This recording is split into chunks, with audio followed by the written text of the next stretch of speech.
As a candidate in 2015, Donald Trump infamously said, "We're going to make America great again. We're going to use our best people. So we're going to get the best people. But we're going to use our best people. We're going to deliver. We're going to get the best people in the world. But the cabinet, we're going to have all the best people. We're going to find out who they are." Well, let's check in on how that's going, shall we? Trump's national security advisor, Michael Flynn, pleaded guilty in 2017 to lying to the FBI about his conversations with then Russian Ambassador Sergei Kislyak. He will be sentenced in December. Trump's campaign chairman, Paul Manafort, was sentenced to 7.5 years in August 2019 for a multitude of financial crimes and for lying to prosecutors in breach of his cooperation agreement. Manafort is now in prison. Trump's deputy inauguration chairman, Rick Gates, pleaded guilty in 2018 to lying to investigators and conspiring to commit other offenses. He agreed to cooperate with Mueller's investigation in order to reduce the maximum 10-year sentence he faced. He will be sentenced in December. Trump's campaign foreign policy advisor, George Papadopoulos, was convicted of and served jail time for lying to investigators. Trump's personal attorney and so-called fixer, Michael Cohen, was convicted of multiple crimes earlier this year. Most significantly, he pled guilty to campaign finance violations in which he used Trump campaign funds for a hush money payment to porn star Stormy Daniels in order to keep her quiet about her affair with Trump. Cohen is now in prison. Notably, Trump is considered to be an unindicted co-conspirator in this case and could likely face charges when he leaves office. Trump's longtime friend and personal confidant, Roger Stone, was recently found guilty on all 7 crimes he was accused of committing, including lying to Congress, tampering with a witness, and obstructing a congressional investigation into Russian interference in the 2016 election, all in the name of protecting Trump from further scrutiny. Stone now faces a maximum sentence of 50 years. Instead of surrounding himself with only the best and most serious people, Trump has surrounded himself with criminals, running his administration like a mob boss. That being said, not everyone in the Trump administration is a crook and a liar. Over the course of the impeachment hearings, the American public has seen firsthand the patriotism and dedication of career public servants testifying in the impeachment inquiry. So what do Trump and his enablers have to say about them? Former ambassador to Ukraine, Marie Yovanovitch, has a decorated career in foreign service spanning 33 years, including service in multiple countries and in highly dangerous situations.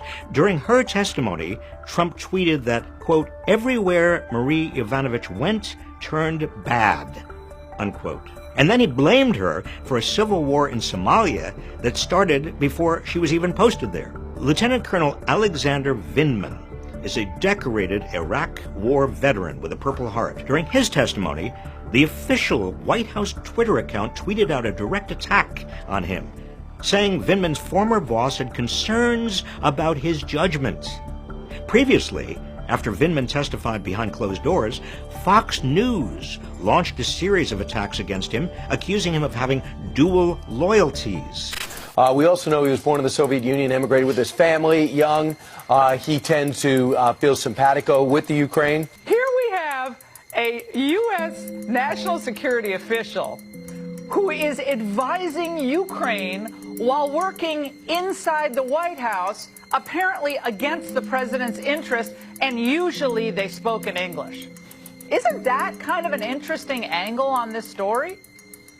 I find that astounding, and some people might call that espionage. Vindman's fellow witness, Jennifer Williams, a veteran Foreign Service officer and national security aide to Vice President Pence, who listened in real time to Trump's July 25th telephone call with Ukraine President Zelensky and called it inappropriate, had barely left the hearing room when the White House issued a statement challenging her credibility. Even before she appeared, Trump called her a never-Trumper who should work out a better presidential attack. Ms. Williams, are you a never-Trumper? I'm not sure I know an official definition of a never-Trumper. Would you describe yourself that way? I would not, no. When Marie Yovanovitch's testimony concluded, Donald Trump Jr.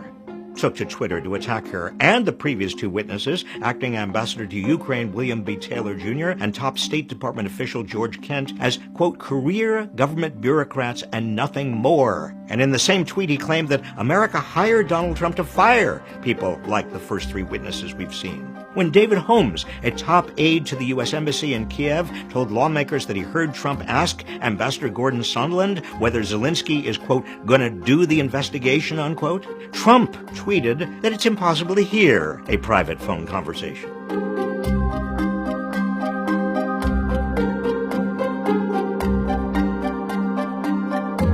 The president's voice was loud and recognizable. Ambassador Sondland held the phone away from his ear for a period of time, presumably because of the loud volume.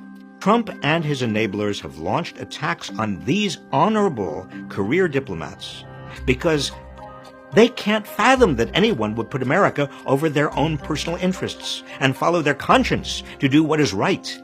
To Trump and his enablers, disloyalty to Trump is a cardinal sin, and anyone who dares stand up to him is a traitor. The contrast between the dedicated public servants protecting America's interests and the Trump toadies trying to protect Trump's interests could not be starker.